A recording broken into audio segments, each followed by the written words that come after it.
everyone. You're watching Eagle News America. I'm Thomas I. Likeness, broadcasting from our studio in Canada. It's December 14th, 2020. In the news, we have updates from several of our correspondents from across North America. Joanne B. Soriano in New York. ICU nurse in New York receives first coronavirus vaccine in the nation. Eliza Gonzalez Manglikmat in Washington. BC's first 5 responders to take the coronavirus vaccine are recognized by the mayor. Emerson Simon in Sylmar, California.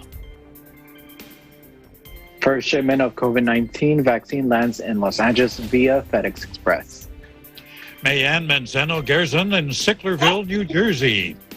New Jersey to face first significant snowstorm and New Jersey's first COVID-19 vaccinations. Anna Cui in Las Vegas, Nevada will report on the governor extending restrictions, as well as tell us that frontline healthcare workers will be the first to be vaccinated. Arlene Ocampo in Fort Washington, Maryland. Additional COVID-19 reliefs are given to assist with health and economic recovery. Jericho Montalfalcon in San Antonio, Texas, tells us about the governor welcoming Oracle to the Lone Star State. He'll have several other stories as well. Plus, for EBC Sports, Tenny Sumagi in New York City. Brooklyn Nets Kevin Durant and Irving shine in their preseason opener. Melissa Potas in Orlando, Florida, will tell us about a critical win that puts the Tampa Bay Buccaneers back in playoff contention. And our virtual roundtable tonight, I feel like Mr. Rogers. Who are the people in your neighborhood? Our coverage begins now. First, an overview of how COVID-19 looks now. According to the Coronavirus Resource Center of Johns Hopkins University in Medicine, as of 6 p.m. today, the number of cases worldwide of COVID-19 is more than 72,664,000. Top 3 on the list of countries with recorded cases: the United States, 16.4 million; India, 9.8 million; Brazil, 6.9 million. Sadly, more than 1,618,000 lives worldwide have been lost to this virus. Top 3 countries with the most number of COVID-related deaths are the United States, sadly more than 300,000. Brazil, more than 181,000. India, more than 143,000 people have died of coronavirus. As I mentioned, the U.S. topped the 300,000 mark today for COVID deaths, but there is a sign of hope. And for some, today may be viewed as the beginning of the end of the pandemic. The hope comes in the form of a vial, and its contents ended up in a syringe, which is then injected into someone's arm. Today, that happened in New York City, where a nurse became the first person in the United States to receive the coronavirus vaccine. Joining me live now is Eagle News correspondent Joanne B. Soriano. Good evening, Joanne. You're reporting on a bit of history here. Hi, Thomas. How are you? Good. So in New York, Sandra Lindsay, an ICU nurse at Long Island Jewish Medical Center in Queens, was the first person in the nation to receive the coronavirus vaccine outside of a clinical trial. Queens was the epicenter of the COVID outbreak just a few months ago. This hospital where the vaccine was administered was right at the center. Northwell had seen well over 100,000 COVID patients, and at one point in April, they had seen over 3,500 patients in their hospitals. The vaccine was developed by Pfizer, a New York-based company, and authorized by the Food and Drug Administration and New York's Clinical Advisory Task Force late last week. The initial shipment will prioritize essential and at-risk groups such as frontline healthcare workers and nursing home staff and residents. This vaccine is exciting because I believe this is the weapon that will end the war. So New York State has been working very hard to deploy it, to get it out. We have trains, planes, and automobiles moving this all over the state right now. We want to get it deployed, and we want to get it deployed quickly. And we're here to watch you take the first shot.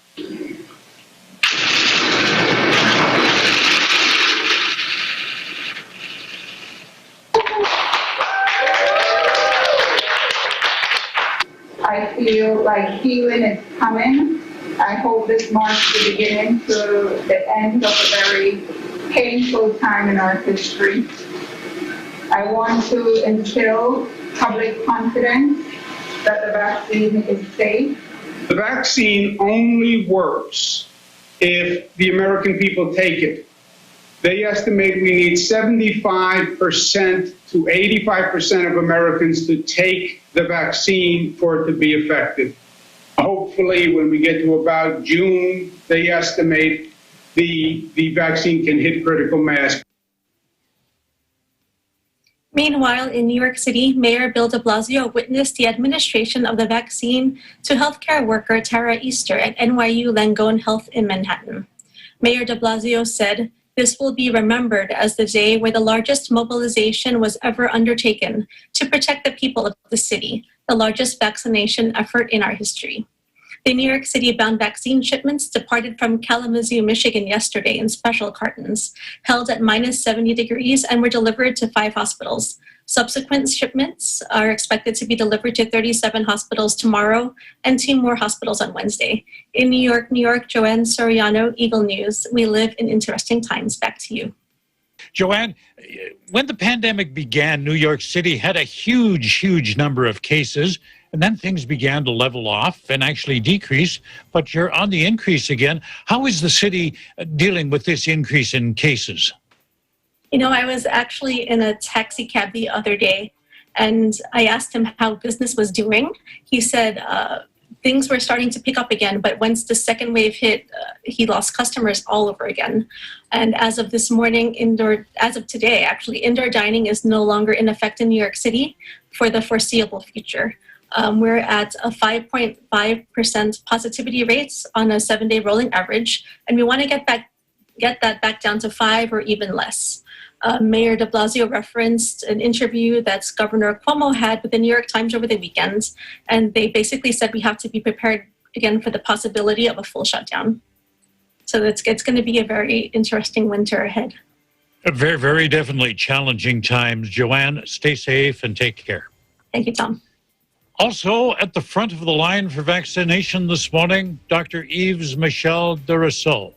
He's head of emergency medicine at Lenox Hill Hospital in New York. He was the second person in the United States to be immunized against COVID. De Rousseau took a moment to reflect on his shot. This is a very important day. This is a hopeful day. It's very important that when the vaccine comes, that we feel confident in the science that is okay to take. I wanted to be here. I was excited to be here to take it for myself, for my family, for my patients, for the community at large, for the world at large. It's a very important day today, a very hopeful day. An initial 2.9 million doses of the vaccine are set to be delivered across the country by Wednesday. Up next, we'll have reports from Washington, D.C. and Sylmar, California. Eagle News America continues.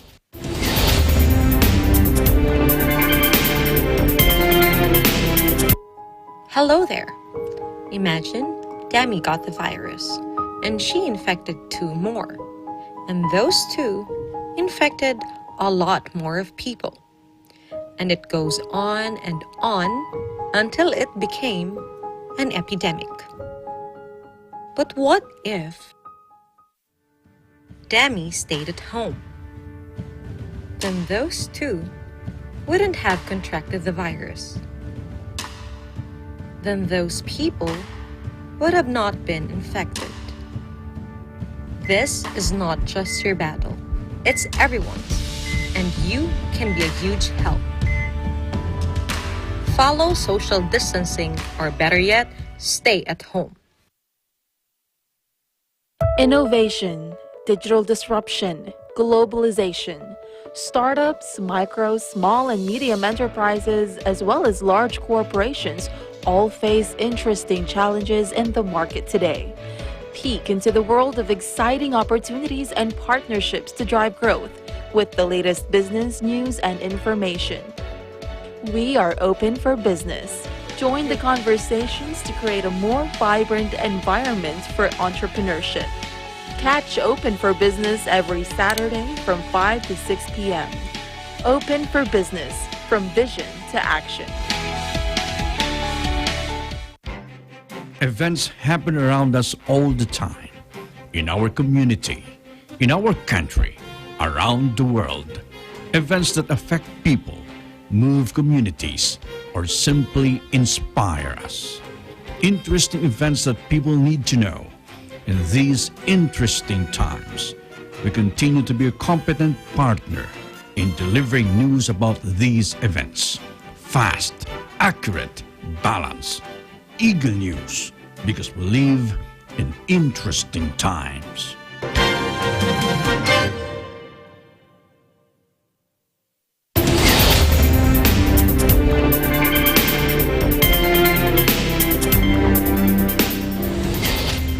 You're watching Eagle News America. I'm Thomas I. Likeness. Distribution of the first doses of the Pfizer COVID vaccine dominates today's news cycle.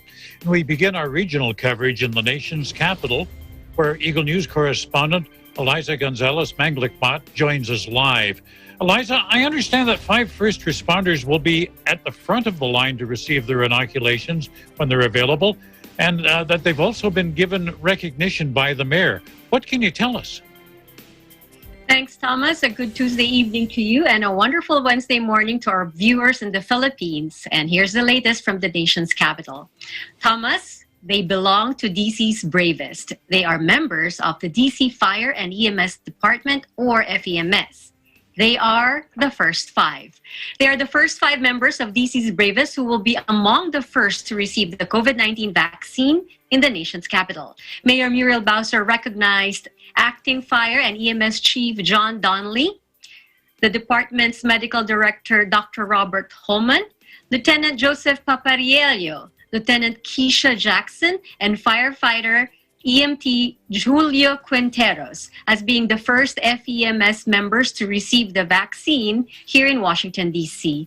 DC Health has arranged for Kaiser Permanente to administer the vaccine to FEMS members beginning this week. And Kaiser is expected to receive the initial doses of the vaccine 2 days from now, and that's this Wednesday, December 16, and FEMS members will receive the vaccine at the Kaiser site. Now, Thomas, the first 5, who are all DC residents, are getting vaccinated to protect themselves, their brothers and sisters in the firehouse, their families, and the patients that each of them compassionately treat and care for daily. Now, the department will be receiving the Pfizer COVID-19 vaccine. The Pfizer vaccine requires 2 doses, and the department is planning for members to be on duty when they receive both shots of the vaccine. Now, for more information about the first 5, go to mayor.dc.gov.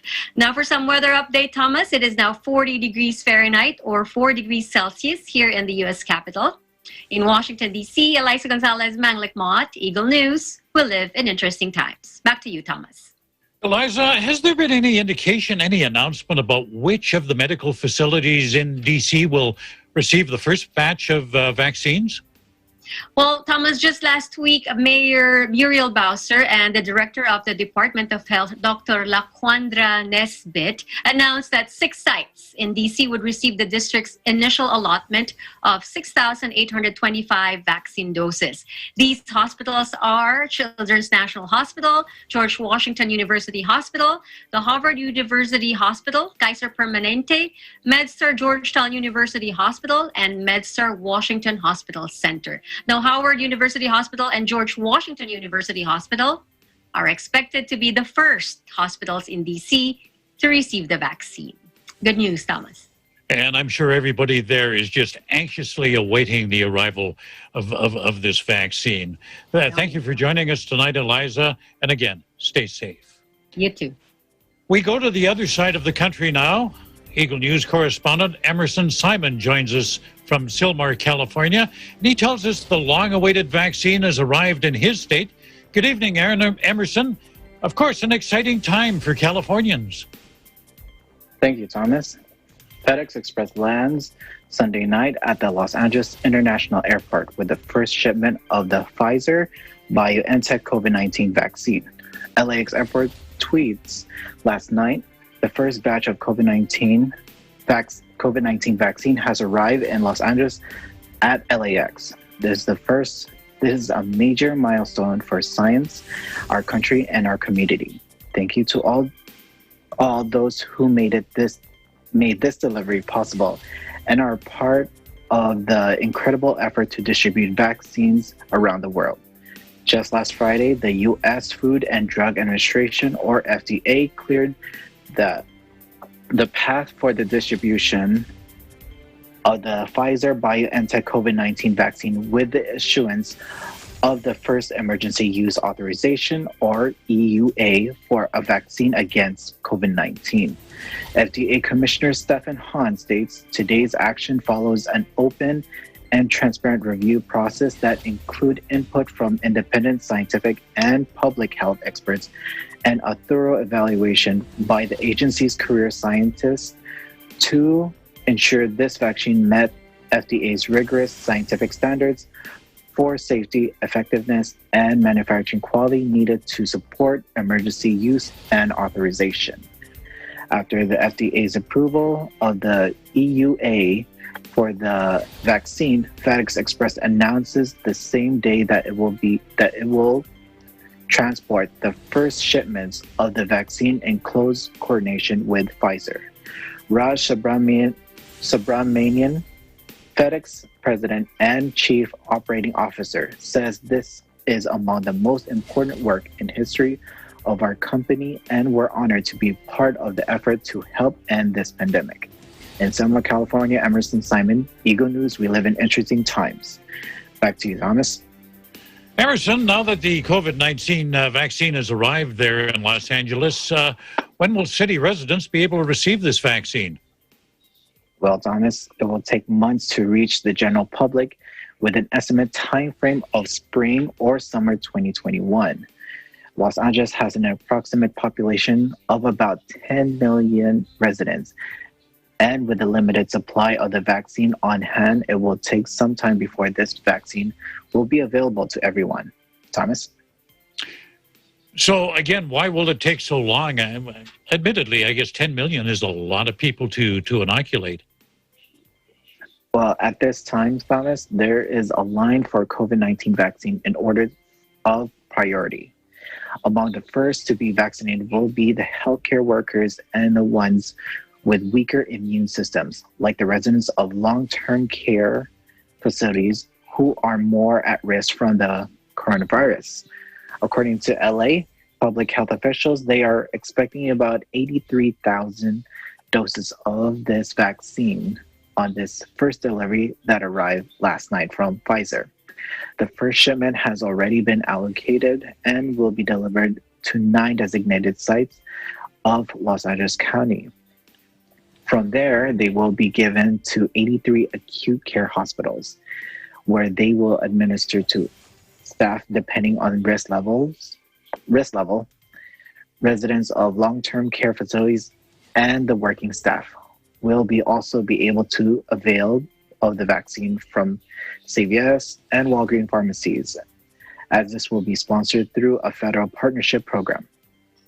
The LA Public Health Department are expecting 2 additional shipments by the end of this month and weekly afterwards in the new year. So here is hoping that the year of 2021 will bring happier news for residents here in the Los Angeles, throughout the United States, and even the entire world. Thomas? Emerson, it sounds like they've got things organized. At least the people who need it the most are getting it first. Thanks for joining us this evening. And again, as always, stay safe. Still to come, our correspondents will bring you stories from Sicklerville, New Jersey, Las Vegas, Nevada, and Fort Washington, Maryland. This is Eagle News America.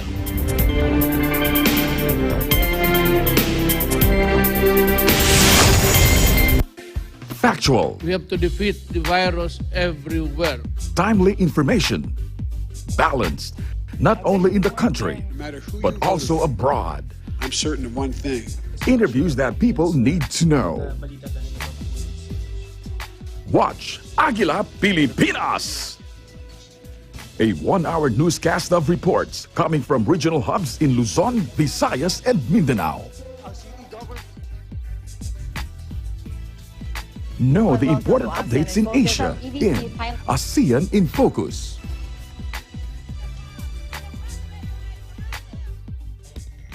Track the latest stories in the provinces in Aguila Provincia.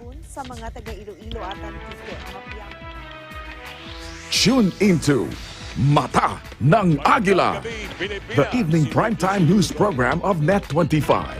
Balanced and objective, Mata ng Aguila covers national and international issues, tackles news on business, health, science and technology, entertainment, sports and human interest features, and current events.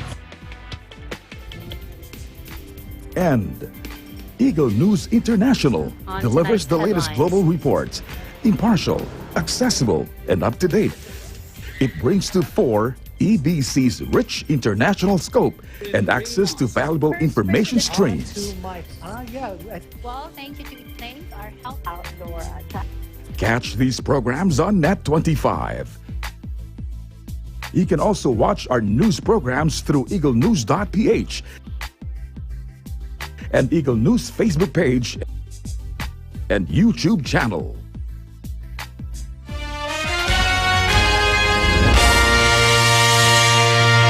Hey there, Arnie Aquino here at Hatley Castle, one of the filming locations for the X-Men series. Don't forget to tune in to Digital Nest only on Net25.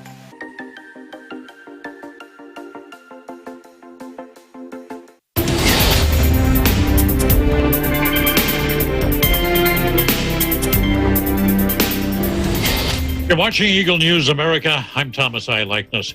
People in New Jersey are getting their snow shovels out as the state braces for its first major snowstorm of the season. With more on that story, as well as an update on the first COVID vaccines in the state, Eagle News correspondent Mayan Menzano-Gerzon. Good evening, Mayan.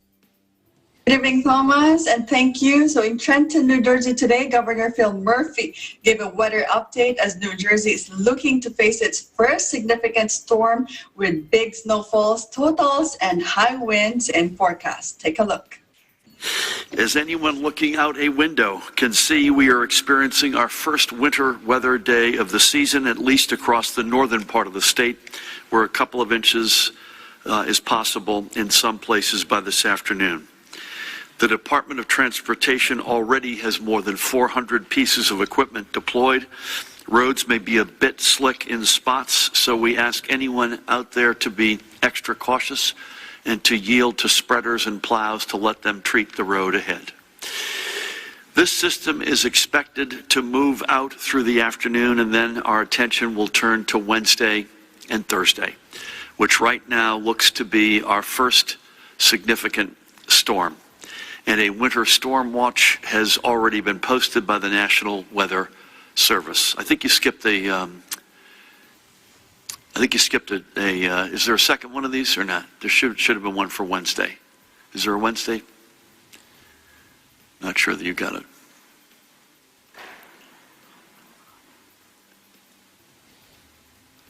There we go.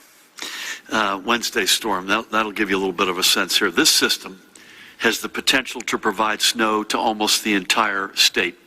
South Jersey seems set up to receive, and again, this is as of today, and please accept, folks, that this is going to move around, but South Jersey up to 4 inches of snow, and a band of sort of 6 to 12 inches may fall across central Jersey, and up to 18 inches is possible into northern Jersey.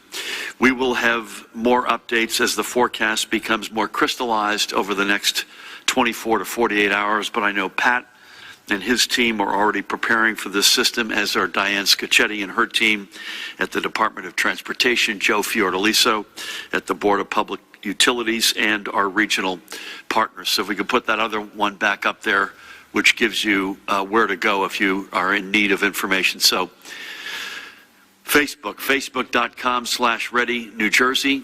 Twitter is @ReadyNJ. And by the way, if the power goes out, don't assume your neighbor called it in. Please call it in yourself. And do not go near any down lines at all costs. And a reliable website that we've been talking about for several years that continues to be, I think, the best catch-all place for a storm is ready.nj.gov. So stay tuned, folks.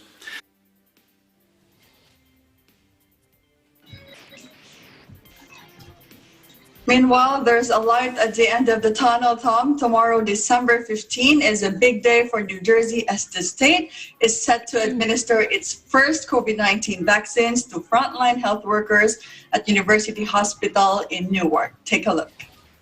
Next up, tomorrow is going to be a big day. Tomorrow morning, Judy and I will be in Newark alongside University Hospital President Dr. Sharif El-Nahal and others to witness some of our heroic frontline healthcare workers receive the first vaccinations against COVID-19 in New Jersey. As the morning continues, our other health systems and hospitals statewide will begin vaccinating their frontline healthcare workers as well. To be sure, we are confident in the safety and efficacy of this Pfizer-BioNTech vaccine in the review conducted by the Vaccine Advisory Panel, which recommended Pfizer's emergency use application to be allowed to move forward, and in the FDA's action. Now, as we have been saying all along, this is not the end. It is, however, a momentous day. It's a day we've all been waiting for. It is a day of hope and optimism for getting to the other side, but it is not the end. As more vaccine shipments arrive, and as we anticipate, Judy, I believe still Moderna's vaccine will hopefully also be approved for its emergency use later this week, our vaccination program will become much more robust over the coming weeks. Our healthcare workers and long-term care facility residents and staff remain our top priority for initial vaccinations.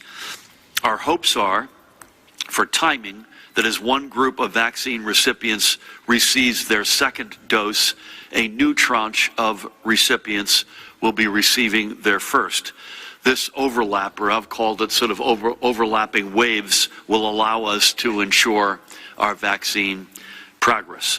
To be sure, we are confident in the FDA's action and in the review conducted by the Vaccine Advisory Panel, which recommended that Pfizer's emergency use application be allowed to move forward. But to also be sure, we are also in for several hard months, I'd say especially the next 6 to 8 weeks. As vaccinations move forward, we are going to be facing stiff headwinds from the second wave.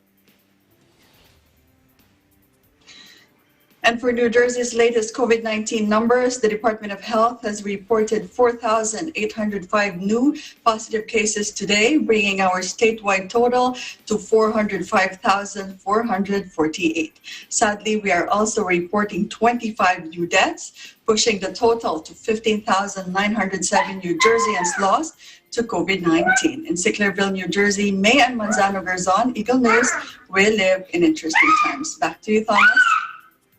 Hey, Ann, how many doses of vaccines will be administered tomorrow? Yes, Thomas, according to state officials, the state will administer the first 76,000 doses tomorrow, and the broader rollout is expected in April or May of next year. Thomas? So that'll be when the next batch is available. After this is used up, you've got to wait until April? Well, yes, Tom, the state officials actually already announced that it's not going to be available to general public until that time next year. Tom? Okay. Thank you very much. And again, stay safe. You too. Thank you, Thomas. In Nevada, Governor Steve Sisolak has extended the statewide pause for another month. And frontline healthcare workers in the states will be the first to receive the COVID-19 vaccine. To tell us more, Eagle News correspondent Anna Cui joins us live from Las Vegas. Good evening, Anna. Thank you, Thomas. Yes, Governor Steve Sisolak announced on Sunday that he is extending the current statewide pause until January 15, 2021. This pause was originally set to last for 3 weeks, and it started late in November. Under this month-long extension of the statewide pause, occupancy in restaurants, bars, gyms, hotels, and other establishments that host gatherings will remain limited to 25% capacity. Additionally, indoor dining will continue to be limited to 4 people per table, and reservations, curbside pickup, or delivery are highly recommended. Other retail establishments, including indoor malls, will continue at 50% capacity, and additionally, public gatherings will still be limited to 50 people or 25% capacity, whichever is less. This applies to places of worship, indoor movie theaters, and other similar venues. Private gatherings will still be limited to 10 people, with attendance restricted to a maximum of 2 households. A lot of the same things that we've heard, from other states as well. I've wondered, Thomas, why not another shutdown if we are seeing these alarming numbers? Here is what Governor Sisolak said. Let's listen in. A shutdown is unrealistic without additional support. And I realize I owe to all those Nevadans who may be monitoring our COVID trends right now and wondering why I don't move in that direction. So let me explain. I have said repeatedly that we are trying desperately to balance public health and the impacts to our economy. But I want to be clear about what I mean when I say economy. What I mean is impacts to our families, their ability to feed themselves and their kids, to keep the lights on, to keep a roof over their heads, to earn a paycheck, and to keep their benefits that allows them access to health care. And right now, our families and countless Nevadans are teetering on the brink. Sisolak added that according to a state economist, a return to full stay-at-home restrictions without the savings and assistance the state had in the spring would put us in a position that would be as bad or worse than the Great Depression. Now, onto the positive side of the story. According to the Nevada Independent, University Medical Center here in Las Vegas became the first hospital in Nevada to administer the COVID-19 vaccine. That happened at about 1 p.m. Today, Monday. This marks a major turning point in the fight against COVID-19, which to date has affected more than 189,000 Nevadans and has killed more than 2,500. According to the Southern Nevada Health District, they received the initial shipment of 12,675 doses of the COVID-19 vaccine and are being delivered to hospitals to be administered to healthcare personnel. Now, Thomas, if you recall, we had reported that we are allotted for the state of Nevada about 164,000 vaccines total. So that's, roughly just about 10% of what we are to receive. We'll provide updates on the vaccine situation here in Nevada as they become available. Now, Governor Sisolak also talked about the vaccine and urged Nevadans why it's important to continue with the safety measures. Take a look. I spoke recently about how we must create a bridge between our current situation and when the COVID-19 vaccines become widely available. You all know the tools to get us across the bridge. Avoid gatherings. Limit exposure by staying home as much as you can. Wash your hands. Wear your mask.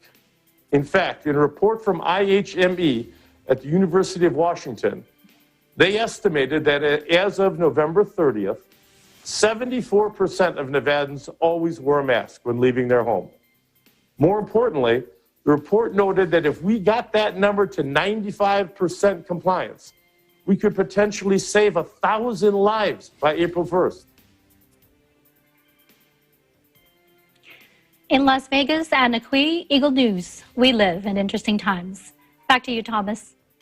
Anna, I don't know about you, but I'm not so sure I'd want to sit in the governor's chair or the premier's chair at this point. It's such a balancing act. You got to wonder how hard it is for him to decide whether to lock down, partially lock down, or just let things go.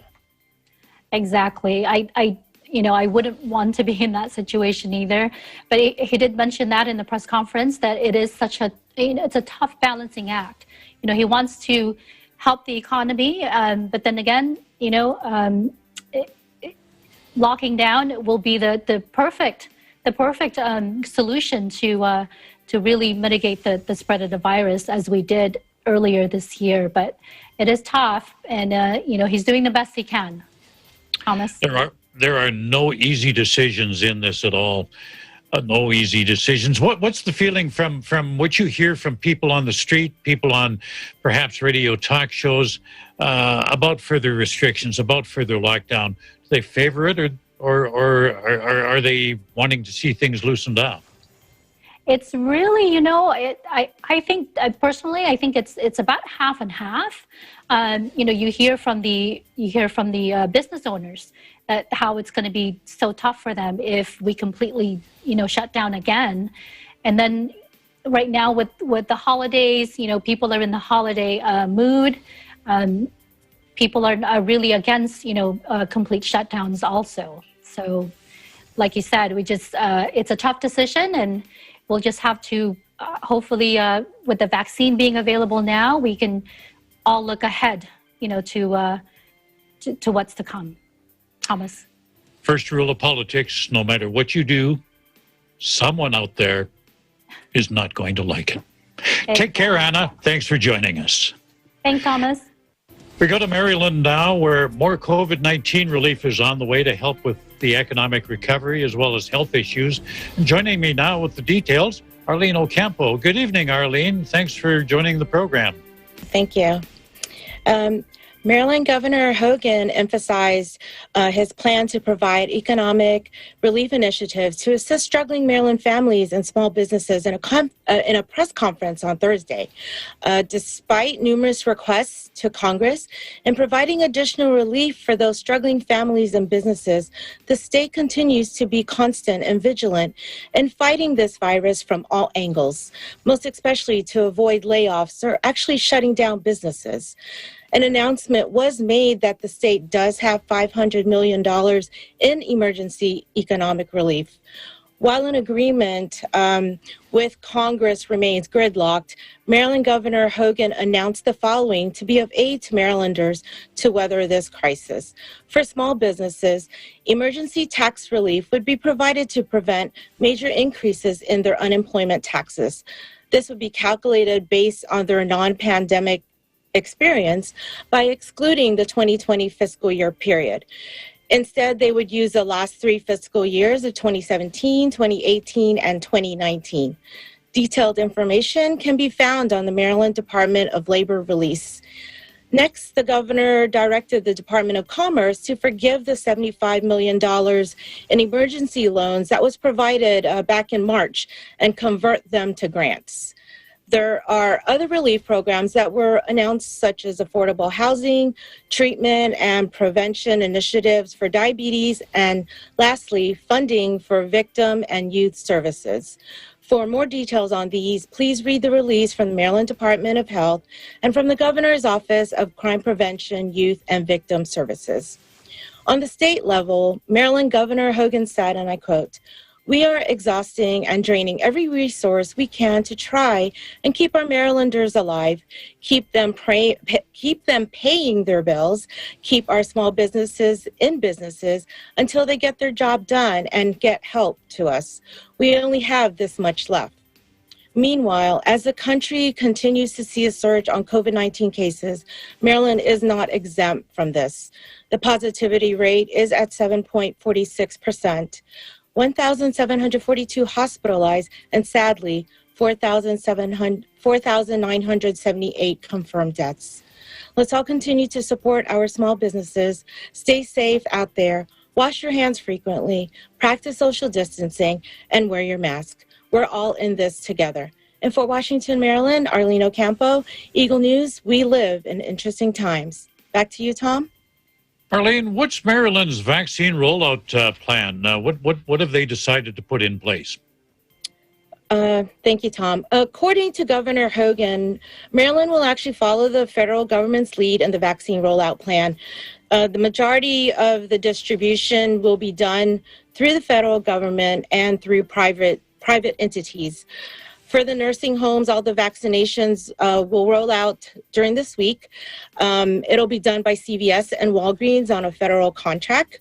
For the hospitals, for the frontliners, they will actually receive delivery straight from the federal government, and then the hospitals will be the ones implementing them.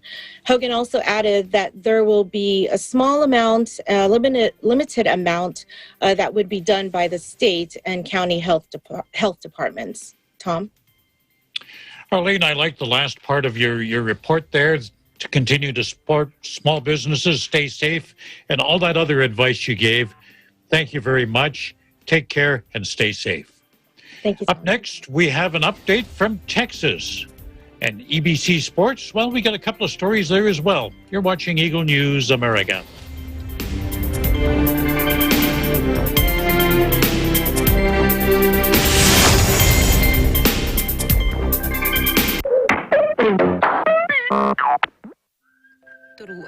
pati ng mga bata ng tamang paghugas ng mga kamay. Basain ang kamay ng tubig at lagyan ng sabon. Kuskusin ang iyong mga palad. Gayon din ang pagitan ng mga daliri. Pati na ang likod ng mga palad at daliri. Ganon din ang iyong hinlalaki, kasama ang mga dulo ng iyong mga daliri. Pagkatapos ay iyong palapulsuhan. Gawin ito ng kahit 20 segundo. Pagkatapos ay banlawan ng tubig at patuyuin.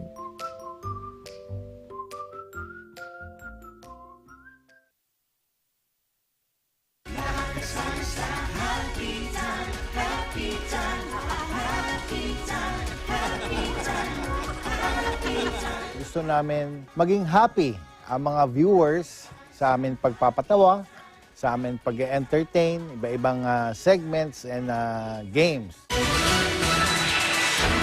Rumarampa! Lumalagpas! Pamasan! Batanes! Pamamas! Batanes!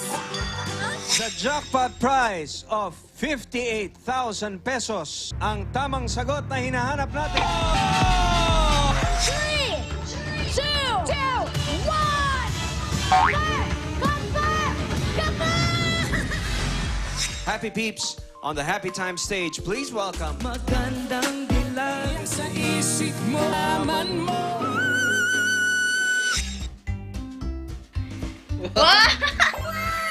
Thank you po! Ay, maraming salamat po! Puso po kami nagpapasalamat sa malaking tulong na inabot niyo po sa amin. Please watch Happy Time every day, Monday to Friday, dito lang sa Net 25. Happy Time, Happy Time,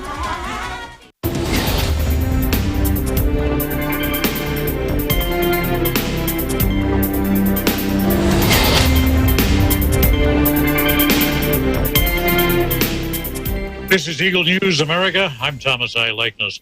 The governor of Texas has put out the welcome mat for Oracle, a high-tech company moving its head office from the state of California to Texas. And the state is beefing up resources in Houston to fight road rage and violent crime. Details on those stories and more from Eagle News correspondent Jericho Montalfalcon. Thank you, Thomas, and howdy from the Lone Star State. On Monday, the Texas Department of State Health Services just announced that COVID-19 vaccines have just arrived in Texas this week. This initial batch of 224,250 vaccine doses will be shipped to 110 healthcare providers across the state, with more shipments arriving later this week. The COVID-19 vaccine is voluntary, but frontline workers and long-term healthcare facility residents will be the first priority to receive the vaccine.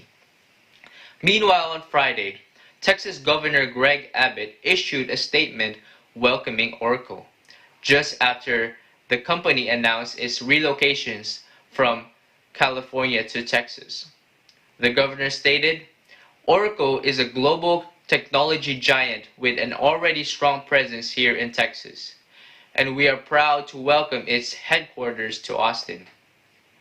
He added, "While some states are driving away businesses with high taxes and heavy-handed regulations, we continue to see a tidal wave of companies like Oracle moving to Texas.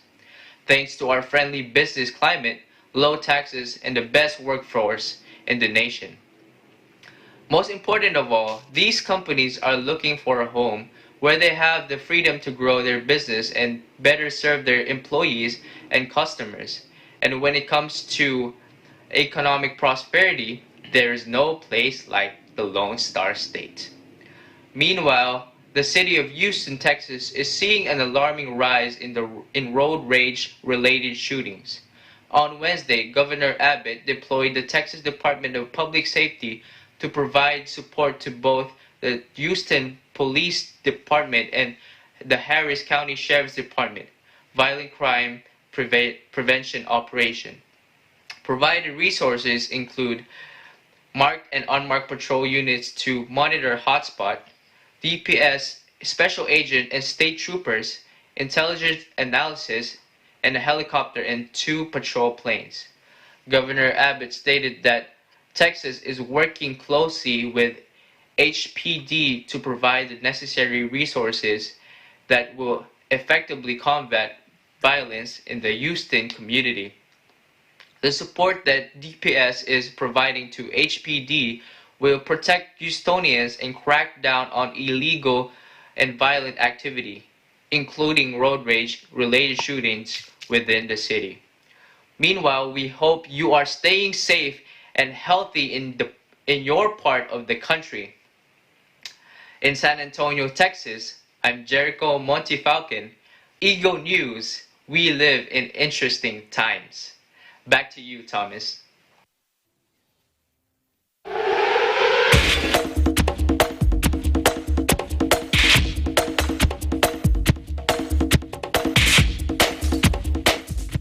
Well, basketball fans have a lot to be excited about. Not only has the NBA started its preseason, but also many of the league's star players who were out last season because of injuries, well, they're back on the court now. And some of them are wearing uniforms of their new teams. One of the teams many will be watching this season is the Brooklyn Nets and their talented lineup. And with more on that, EBC sports reporter Tenny Sumagi. Good evening, Tenny. Good evening, Tom, and yes, Katie and Kyrie are back and brought some great vibes to the court in the Nets' preseason opening win against the Washington Wizards. We'll hear more from Coach Nash, Spencer Dinwiddie, Katie, and Kyrie, who speaks to the media for the first time. One of the perks of this position is you get to coach 2 incredible players.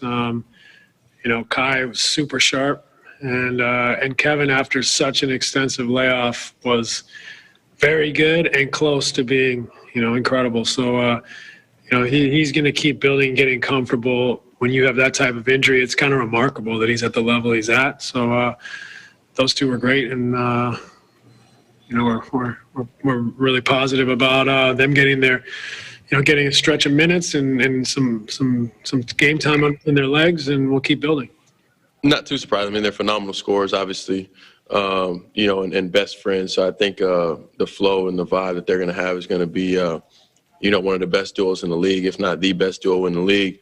And then it's kind of on us to make the whole process seamless and, win as many games as possible. Kyrie looked incredible. I mean, he's unstoppable. He's, master at his craft, so he could pretty much do whatever he wants out on the floor. He set the tone for us. And Steve was, it was great. I mean, obviously making rotations and adjustments and calling plays, but it's the first preseason game. We're trying to get a feel for every player and rotations. And we have a great staff too as well that all of those guys come in and chime in. There's no one singular voice that's taking over. So it's been fun thus far. We got to keep growing though. I was anxious, nervous. I visualized this moment for so long, 9-10 months of just thinking about how it would be this, next phase of my career, you know what I'm saying? So I felt like I was just chomping at the bit, especially once COVID hit. I was just so frustrated because I didn't see it end. I mean, I didn't see where the future, what the season was going to start in the future. So I was just I was going through it. So to go through this felt solid, and I just got to keep building on it. Well, it's exciting just to get started, just because it's just been long awaited. We've been putting this thing together for, past year, ups and downs. And I think it's only fair to, admit that, when we committed here, we didn't know what we were getting ourselves into. First time we came here, now that we have everybody, a full collective group. And I'm just excited just to continue to grow and build. It's not just me. I'm grateful that I get to share the floor with just so many other great players, good players with high IQs. And it's just so, so different here. I love it. He's been amazing. And it really is a reflection of the type of person he is, and the IQ he has for the game. you know, and he commands the respect. And it's not through just coming in and being a kind of typical rah-rah coach being on us. It's just giving us a comfortable space to grow, to communicate, to throw ideas out there. And then you got a two-time MVP coaching you, man. I'm like, you know, I think I got to take back my comments in terms of head coach back a few months ago. But it's just like, man, we have such a great synergy. Everyone feels like we're coaching one another to be better. So I'm grateful for that. The Nets NBA title aspirations begins December 22 against Steph Curry and the Golden State Warriors. In New York, Teddy Sabagi, Eagle News, we live in interesting times. Okay, Tenny, you got 30 seconds. Make your bold prediction on the Nets. How far are they going to go this season? I'm going to say it in 3 words. They will win this year's, well, that's more than 3 words. They will win at least the Eastern Conference Finals. And I like their chances for the NBA title against the Lakers. Okay, thank you very much, Tenny. Stay safe. The Tampa Bay Buccaneers, they're back in playoff contention. That follows a critical win, and we have more on that from EBC sports reporter Melissa Potis. Back-to-back losses and coming off a bye week, the Tampa Bay Bucs pulled off the win over the Vikings. With only 3 games left in the regular season, quarterback Tom Brady and head coach Bruce Arians talk about the significance of this win. Yeah, I just think, again, us complementing, our run game, pass game, everything, finding our rhythm, and, finding ways to win games and making plays in situational football like we did at the end of the first half and the start of the second half. Defense came up with some big plays there in the fourth quarter, and that's what it's going to take as we go forward. Yeah, winning in the NFL is tough. I've been doing this a long time. There's no easy games. Everyone's a battle, and this is a team that's won, I think, 4 or 5 or 5 or 6. They've been in a lot of games and very competitive. Got some great players on offense, some really dynamic players on defense, especially in the secondary. And it was just good to get a win. So it feels good. By the end of tonight, we'll kind of move on and get ready for Atlanta and go there. It's going to be the biggest game of our season.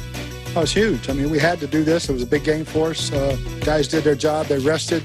They took care of the virus. We came back clean, healthy, and, and it showed up today. We were a very fresh team, I thought, in the fourth quarter. Well, got the tiebreaker on these guys. And this is a good football team. They're going to win some games down the stretch. We're one day at a time. That's what I just told the guys. It was a great win because it started on Tuesday. We had great practices Tuesday, Wednesday, Thursday, Friday, Saturday. And again, this week's different. We can't meet Mondays and Tuesdays.